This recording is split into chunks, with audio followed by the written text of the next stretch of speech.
Okay. Thank you so much for joining the plot twist. The plot twist, no, the plot thicket with fire. Thank you so much for joining me tonight. I really appreciate you being here. So we'll be discussing your book, Destruction Initiated, right? So why don't you Hmm. tell the person who will be watching it, want you to introduce yourself a little bit? Okay, thank you. Well, first, thank you for having me. I am very excited to be here. It's been a long time since I've stepped out and done some like interviews and stuff. I have been an author for over 20 years. My first book was released back in 2006. My name is Shawneda. Back then, I was still going under my married name, Shawneda Marks, and I was writing Christian fiction. But I have since become anonymous. I had the audacity to think I could be like Madonna and share and just use the one name because I didn't know anyone else with my name. Yeah, yeah. Um, and so I write under Shawneda now across multiple genres. And I no longer write Christian fiction. I write women's fiction now. And after 20 years, I finally had built up the chops and the courage to write what I love, which is crime fiction. And cozy mysteries are coming next. But like Yeah. this series was my entrance into it. So yeah. Okay, okay, that's good. That's good. That's good. Okay. So if you don't mind me asking, what made you start writing Christian fiction?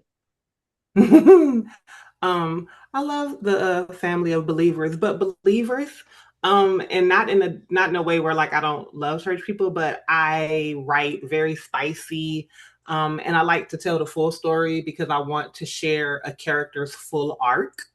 And unfortunately, even though I didn't show the sex, I talked about sex too much apparently Yeah. sometimes for people. And I just had realistic storylines. Like my Christian fiction series had a young lady who became infected with HIV because she was promiscuous Yeah. and reckless in her promiscuity. Yeah. Because Yeah. you can be sex positive and not be reckless, but she was reckless, and that's how she contracted HIV. That doesn't mean that that's how everyone contracted Yeah. HIV, Yeah. Yeah. but that was her story, and it came from a place of brokenness and things with her mother, and then she took over the series for a little while, and there was her full restoration with her relationship with her mother and things of that nature. But I had people who were very upset that I was talking about those things in Christian fiction, and I'm like, baby, I don't know what to tell you. I don't know what kind of Jesus you serve. I don't know what your Yeah. friends Yeah. go through, but I am out here living, and Yeah. I need a savior. I'm not perfect, and then Yeah. me and Yeah. Jesus are Yeah. just buddies. So I wanted to be, as a reader first, I wanted to be respectful of the genre, and I was like, this ain't for me. Like, and Okay. Gotcha. so Gotcha. I was like, I'm gonna just be who I am. Like, I'm a Yeah. Yeah. believer who writes, but I don't have to write books for only believers. Yeah, So yeah, I understand. I I definitely left the understand genre. it because I know Yeah. some people, like Christian, they feel like you're not supposed to talk about stuff like that, not supposed to be there. But Yep. that is reality for a lot of people. You know what I'm saying? It is Yes. true. So I understand. I definitely get it. So I definitely understand it. So at least you're Yes. being honest about it. I get it. Okay, so That I part. want to talk about the book a little bit. For the readers who have not picked up the book yet, can you tell us a little about Destruction Initiated and what inspires you to write it without giving any spoilers? Absolutely. Okay. So Destruction Initiated is about Nia Scales. She is that girl. She Yeah. is an African American woman, upwardly mobile, has had a wonderful relation, has a wonderful relationship with her father, just met the love of her life. She has had all these plans for her career, and it's like, yes, I'm doing it. She's a professor, she's an adjunct professor at Morgan State. That was inspired by my foster dad. He went to Morgan State. So it produced one of my favorite people. So I wanted to write about it in one of my Yeah, book yeah. series. And so she's there, and they just got married. They're about to go on their honeymoon, and she's out hustling to like get contracts to pay off her student loans. So she meets this woman at this event, and they're like instant business chemistry. So she gets the client, boom, she's working on some cybersecurity stuff for her, and she finds something very disturbing. And she's Yeah. like, I don't know what I found. I don't know what I think this is, but I'm gonna let you know after I do some more investigating. So she does some investigating, and it is in fact what she thinks it is, and it sets off this chain of events that puts like that blows open something much bigger and something that could be much worse.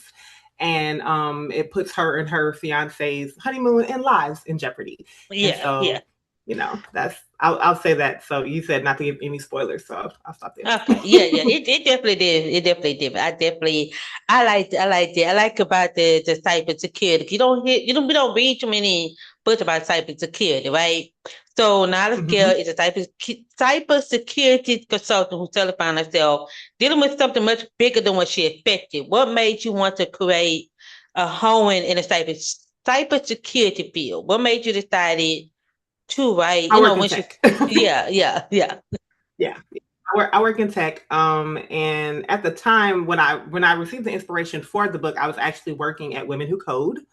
And I've always had an interest in cybersecurity. I've always been really nerdy, big on technology. And I was like, just kind of I want to give back to the culture.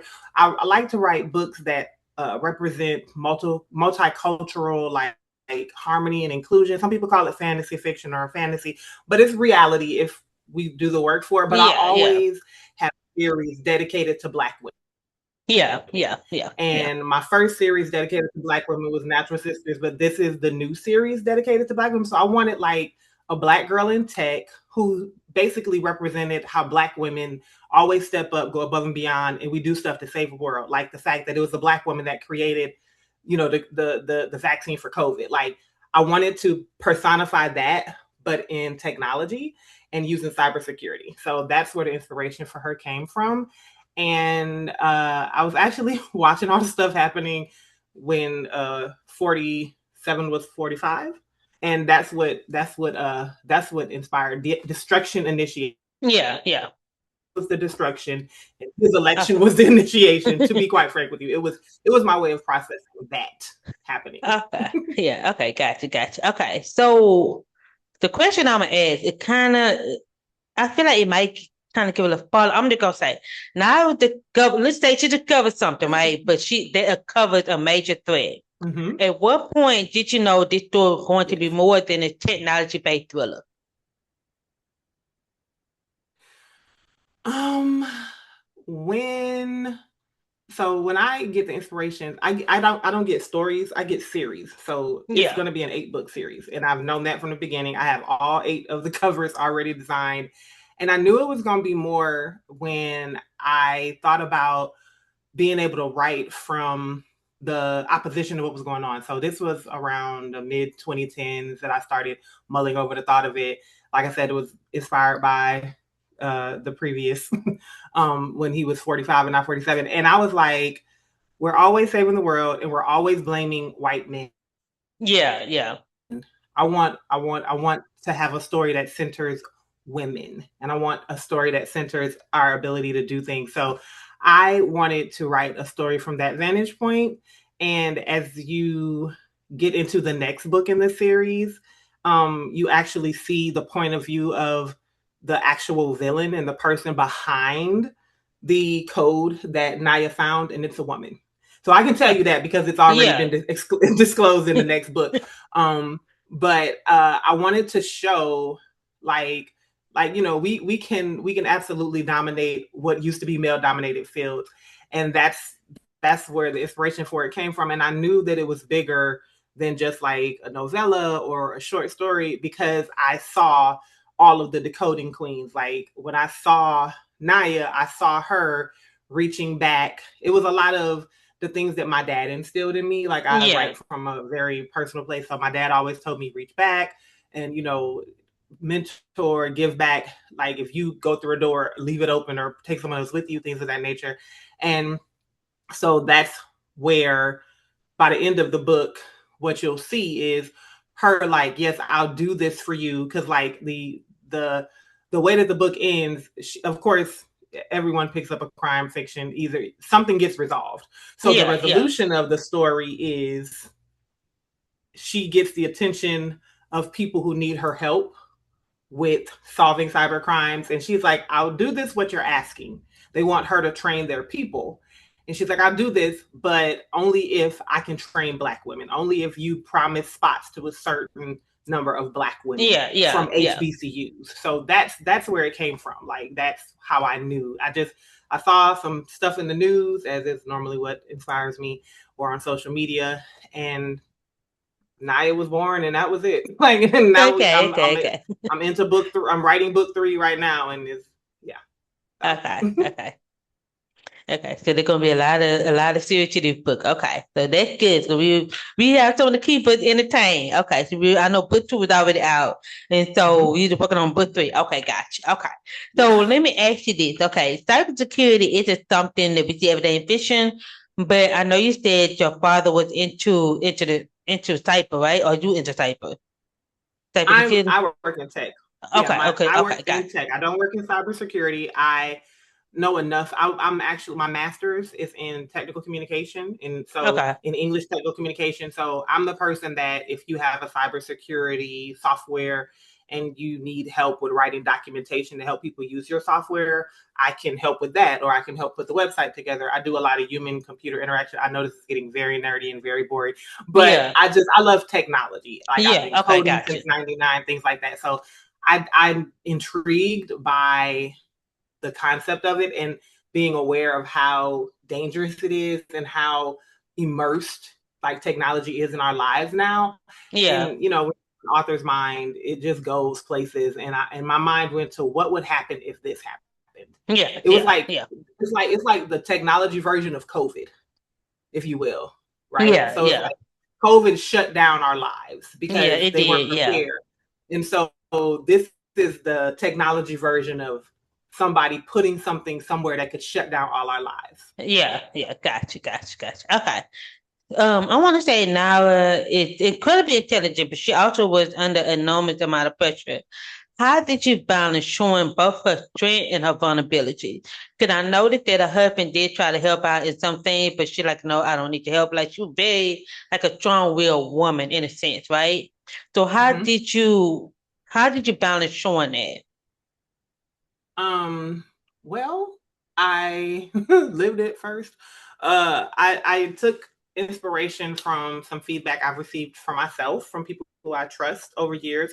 And I also mixed in the inspiration that I drew from women I knew or women I know like Naya. So, um, just the ability to know who to let your guard down with, the ability to know when to accept help, and also the confidence to know how to say, baby, I appreciate it, but I got this. Like, Yeah, I yeah, need to be yeah. the one to do. So it was that. And I've like I said, I've been writing since 2004. I started writing, but 2006, my first book was released. And one of the things that I did was I was a part of a writer's group, and they gave me a lot of tough, very honest, very important feedback and critique. And one of the things that I spent a lot of time learning how to do was write characters and write their emotions and their character arc. So I brought that part from my women's fiction writing over into the cybercrime stories. Yeah. Okay, okay, okay. But that's good. That's good. That's good. Okay. So I want to ask you this, without giving it too much spoilers. Was there a Okay. scene that was the most fun or the most difficult for you to write? Mm, okay. Okay. Um, I love a good car chase. Okay. I love a good car chase. And I was writing that car chase scene, and my daughter, who's almost 18 now, was like, she's read it. And she was like, Mom, didn't you have a car chase in Rosalind's story? I was like, I did. And she was like, do you like writing these scenes? I was like, I do. I do like writing them. Right? They're really fun. And I like action movies. So Yeah, like just yeah. like the ability to put that in. So that was probably the most fun PG-13 scene that I wrote. There were some other scenes that I wrote. I will not lie, I did enjoy being able to write all the spice Okay, in the gotcha. story Yeah, because I yeah. didn't do that before. I question whether I should because I have heard, from some readers from way back when, and they're like, "I'm still rocking with you," and I'm like, "Okay, be careful because the rock might get a little sharp this next series." But I did enjoy writing that. The most difficult scene to write was when she was at the headquarters Yeah, yeah, yeah. and using her, like when she had to kind of like suppress how she felt about what was being done to her in order to disarm the person to try to get away. And I think you know the scene I'm talking about without me giving it I know away. what you're talking about. So that scene was very difficult. I was writing like oh my god, I could You imagine can feel her the feeling emotion. like that. Yeah. It's so gross, but I would say that was the hardest scene. That was the most difficult scene to write. Yeah. Okay. So I'm going to say, like, the stakes in the story were kind of huge because there's consequences that go so far beyond what person. How did you keep the sense of urgency throughout the book? Because, like, from the very beginning, it's like it was head on straight. Like it was just I thought, okay, because we don't know what we get into. It's some magic gonna happen. Like it was just like every page, it was just an urgency. Like okay, something gotta be done. We gotta figure it out. Like they was always on the move. I'm like, damn, did they ever stop and breathe for a minute? Like they just They constantly on had the a few go. breathers. They had a few. They had a few breathers, just a little. They took a breath at the Jamaican restaurant. Remember, took a little Yeah, breath. Took a little yeah, breath at the Jamaican restaurant. Took a little breath at the cabin. They took a yeah. little breath It was a at the little cabin. break, but I mean, but you know, so again, that it's not sexy to talk about the behind the scenes, but I yeah. have literally I've read books on pacing, dialogue, plot. When I was beginning and preparing to write cyber crime fiction Mm-hmm. and thrillers, I think I read a minimum of 8 books, and this is with Okay. me already having 20 years Yeah, in. yeah, I, I respect the genre of whatever I'm writing so much, and I want to yeah, make sure yeah, readers get what they have an expectation to receive. I would never write urban fiction because I don't think I write that pace right. I yeah, don't yeah, like, I'm not, and I don't write romance. I read a lot, but I don't write romance because I don't write the characters right. Like I don't write the Dark Knight or the Dark Moment. Like I can't do it justice because most of the time they get on my nerves. I'm like, yeah, you could just yeah. solve this with like a conversation. I still read them. It doesn't make sense. You can't as a reader, I had to accept you can't try to make it make sense, but as a writer, I like to break it down and dissect it and make Yeah, sure that I respect the genre. So there are books on pacing, and when you read the books about writing thrillers, which is what I realized this is a cybercrime thriller, like you yeah. have to keep that momentum and that pace up. So Momentum going, yeah. it was very much intentional. I'm a I don't know if you've heard of like people who are outliners or who write by the seat of their Yeah, pants. yeah. I'm familiar I'm with it, very yeah. much an outliner. I'm an outliner. Like I outline the outline.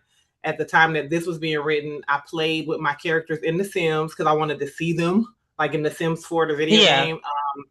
And so I was just like, I build them out very well so I can see them and then just let the story unfold. So it took a lot because I wanted to make sure it was good. But Yeah, I yeah. did read It was good several overall. I cracks. like the fact that it kept my attention. You know what I'm saying? It kept my attention. Okay, Like, good. okay, I Good, was good, good. Like, okay, I know what's coming. I'm excited to know what's coming because I know sometimes I feel like sometimes author they write a series and I feel like they start like kind of like a little slow and then the pace pick up. But like the fact you kept up the pace throughout the whole time is good. Cause I'm yes. a mood reader. Like I ain't gonna lie to you. I am a mood reader. When I say I'm a mood reader, I'm a mood reader. Like I'll read one book and I'm like, okay, I'm not interested in reading it right now, so I'm gonna read something else to get my attention. But if you can't get my attention fan quick like this, Yeah. I'm not gonna be able to finish. I'm gonna go back and finish later. But you kept my attention throughout the whole book. So there's one thing I like about Yes. it, because Okay, that's what I like awesome. about it. Because I like to put that keep my attention throughout the whole thing. I know everybody's different, but like I said, when I say I'm a movie reader, I'm a movie reader through and through. Because some people are like, how you can read some of the books? I say, listen, I listen to a book at work. Sometimes I read a book when I'm at work. When I get off the clock, I'm reading a book. And then sometime at night, I read another different book. Like I'll be reading some of the different books at the same time. I'm Wow. like, how you? I can listen. If you're a true lover of reading, you gonna read. You know what I'm saying? You're gonna take the time Yeah. to read. And that's just me. I just love to read. Okay, so let me get into another question. Then we're gonna get to know more about you. So it's kind of like on the uh Oh, time okay. limit with this, with the thing, but uh, Understood. okay. So let me ask you this. Okay, now if you could spend it one day with Nara, what was the first question would you ask her? Where did you meet Kareem? Because child, when Kareem, like like I know I created these people. Do you understand? Like Yeah, I yeah, understand how crazy that sounds, but it also is they come to you, right? yeah, yeah, yeah, So I would ask like, what was you doing? What do we have a brother or uncle? Because Kareem is absolutely delicious. Like he is heavenly. And I had one of the friends from that writing group. Her name was her book name. Her writing name was Miranda Parker. She gave me this advice, or she gave me this tip, this rule that she lived by. She always yeah, had fine men. I'm talking about even the men that were villains with everybody. All the men in her books were fine. And I was yeah, like, girl, every man in your book can't be fine. She said, why not? yeah, yeah. I'm gonna say why not? Why not? I They had can't no be ugly in no book now. I said, you know what? I don't have an answer for that. And I was like, well, I'm gonna just borrow that forever. She was like, good deal. Just give me credit. And I always give her credit. So I took that from her because I didn't always have all fine men in my books. But Yeah, Kareem Tokum, Kareem's name means a good man. And Tokum is literally to come. yeah, So yeah, yeah, I was like, Kareem is a good man to come. Like I was like, look, just spring. I'm still a believer, so I'm like, Lord, if anybody read about this man and they like, woo, Lord, where my Kareem? Lord, send him. Like, and I legit meant it when I prayed it, and I yeah, legit yeah, meant it when I said it, and I wrote him. I would ask her, where you mean Kareem? Because yeah. he all Gotcha, right, gotcha. girl. Like, and I know so much about the rest of her, like, development, but I can honestly say I don't have that part of the backstory. I should probably fill it in because it might come up at some point Okay, throughout the series. But that's what I would ask her. Where did you meet okay. this man? Okay. So with that information you did say you don't really you not, you didn't realize that people like fine men. Now listen, I love me a good fine a book bag. Okay. I love me a good fine book bag. Now I ain't gonna lie to you. Now there is one book I had read. It's by author Daisy Savage. And she Okay. had one book called Evacuated by a Ugly Knit. And so I was like, okay, and then one thing I like about how she betrayed the character was that he admitted that he ugly. He know he ugly. But he was so confident in himself Didn't matter. that he knows that he was ugly. I ain't gonna lie to you, but that book was such a good book. I enjoy it because I like the fact that even though he know the character was ugly, but he knows that he have other traits besides his physical appearance. You know what I'm saying? That's one thing I Right. like Yeah. about. Yeah. Like I love a man that knows they could be confident in themselves to Yes. say, hey, I got more. My looks not important, but I know how to treat a woman. You know what I'm saying? But Exactly. the No. Yeah. I book know was exactly what you mean. Yes. yeah, that book was so good. Like one of my favorite parts out of the whole book. With one of the female characters, like every time she come around to the store, he happened to pop up for some reason. And one night she had an issue. She had an issue with her boyfriend, I think at the time. So she was like, "You can't be broke and ugly at the same time." So she The told him that. disrespect. She told him that. One thing I love about he went home. He went home and got on the computer, went to his job website. He was already working. He was making good money. He went home and went on the website, went to the job website looking for a better position that he already had. Applied for it and got the job. That man said, I may be ugly, but one thing you ain't never gonna call me is broke. I said, that's one of my favorite part of that book. I said, Mm. okay, sir. Okay. I That's was like, good. okay, Yeah. you That's you good. you, That's you good. ain't That's playing. yeah. I was like, okay, you Okay. ain't playing. What's the name of this book? It called Savage, a rapture about ugly ass nigga. Okay. Wow. I know I'll be able to find it if not by the title, by the subtitle. Okay. Enraptured by an ugly man. Okay. All right. By Got it. Daisy Savage. If you familiar, it's a pen name Tanisha Arthur. I mean Tanisha Stewart. Okay. I'm sorry, Tanisha Stewart. It's Yeah. Yeah. Yeah. No. No. No. Yeah. Okay. that's I got that's you. one of the pen names. Yeah, that's one of the pen names. Cause a lot of people don't know about that. A lot of people don't know Yeah. No, about her pen I name. had never heard of this story. That name does sound familiar, but wow. Okay. Yeah, I just read a what is that book? I think it was called Church Girl. And it was like almost urban fiction. I had not been into urban fiction since like Eric Jerome Dickey since like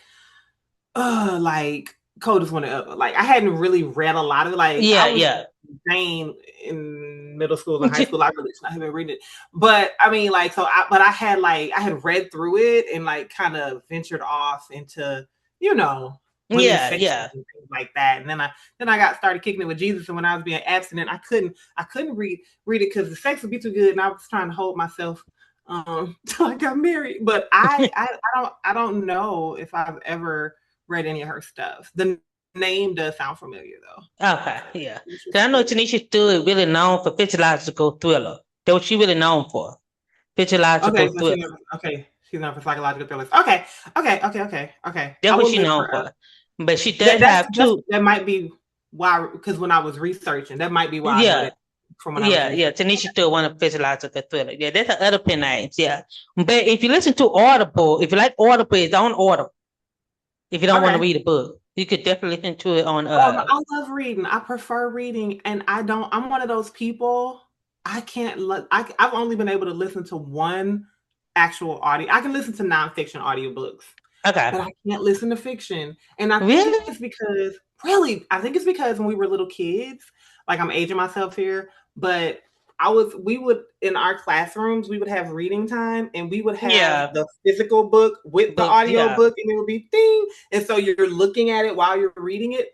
And I think I'm just conditioned. I have tried so hard to listen to fiction, and I cannot do it. But I will sit down and read a 500-page book in a day in 2 or 3 hours. Like, if it's good, like you said, if it's holding me, I'm like, get to it. I can't listen to them. But Becoming is the only audiobook that I finished. Becoming by Michelle Obama, read by, and I'm like, that don't count. That's like listening to Auntie Michelle. It's like just listening to her talk. I was like, I don't know. I don't know why I can't, but it's such a struggle for me. But I love books. I admire you. I won't say I'm jealous. A little. Not a little. But I envy the fact.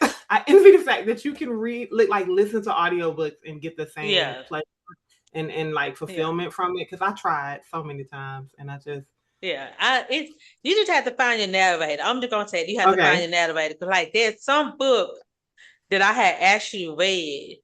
I mean, I have actually listened to that one book. I actually listened to. I did DNF. I had to actually read a physical book because I'm like, no, I know why I DNF it. The book was so good. I enjoyed the book, but as I was reading it, as I was listening to it, it had a chapter where she got jumped, and I understand it went to somebody. I understand it went to something else. I'm like, how you gonna jump? She get jumped and you go to something else. No. I want to know what happened. Let me keep the story going. Don't change the subject. I DNF'd it. I was so upset. I DNF'd that book. I wanted to read that book for so long, and I had on my TBR. I was hurt. I was so hurt. I know that feeling. Like, man, I know it. Why would you do that? Yes. I was like, oh no.